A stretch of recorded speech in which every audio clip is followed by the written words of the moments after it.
Hi, I'm Daniel. I'm a sleep physician. And if you have insomnia, this channel is for you. This episode is really for Ellie, somebody who's just started trying to use bedtime restriction to sleep better and is really having a hard time in this first week.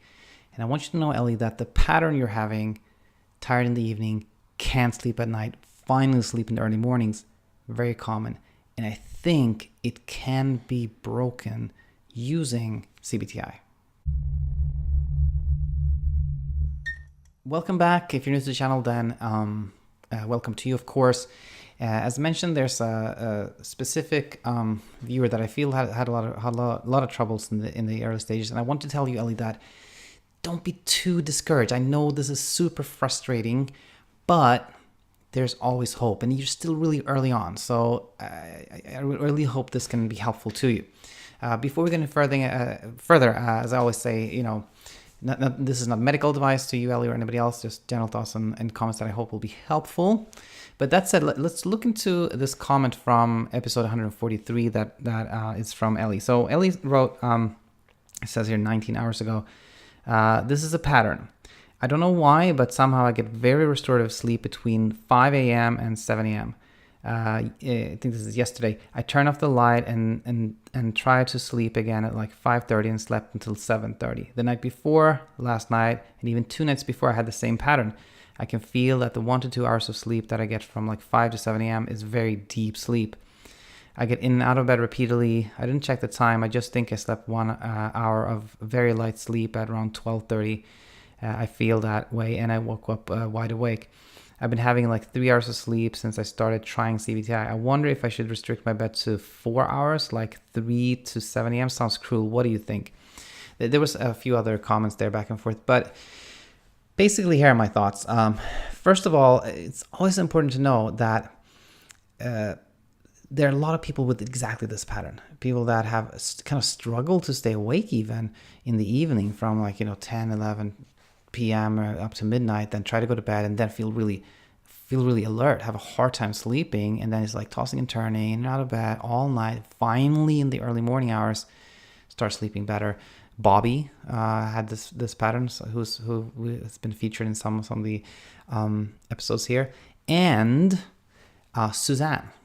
And this is really important. Please, Ellie and anybody else there that has this pattern, or really anybody that has trouble sleeping and is trying CBTi or thinking about it, please listen to episode pod number 7, Suzanne's 2-month journey to better sleep. In this episode, I go over every single email back and forth. Some of it may not be like that interesting, but try to get through it. It's about 30 minutes, and you will see, the typical pattern with starting CBTi. First week, second week, even third week in Suzanne's case, a lot of struggling, like couldn't break the pattern, like rethink, is this really working? Like, struggling a lot. And then going from like, I think at 2 weeks sleeping, like having 2 good nights out of 7, going to 3 good nights, going to 4 good nights. And after about 2 months, really having no difficulty sleeping. Please listen to it. I think this will be really helpful. Now, going back to more specifics here, I think what often happens is the following.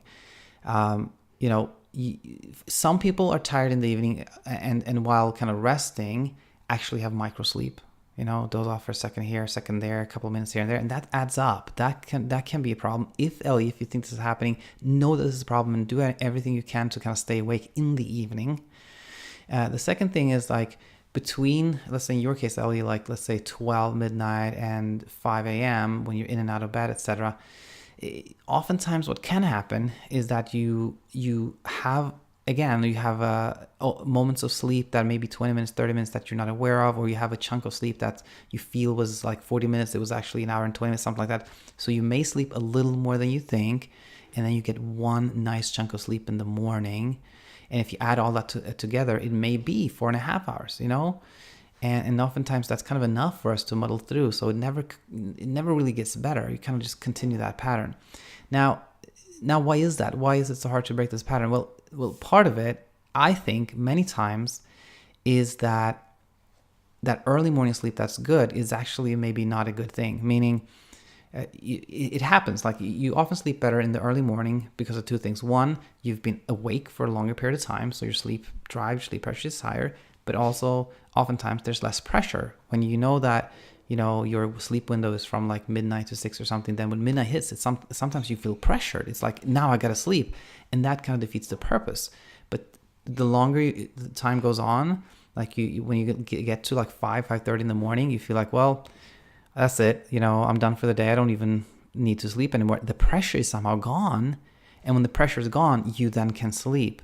But what happens is, and this is where the 18-hour rule comes in. So typically you won't be able to have good quality sleep until about 18 hours after you have woken up.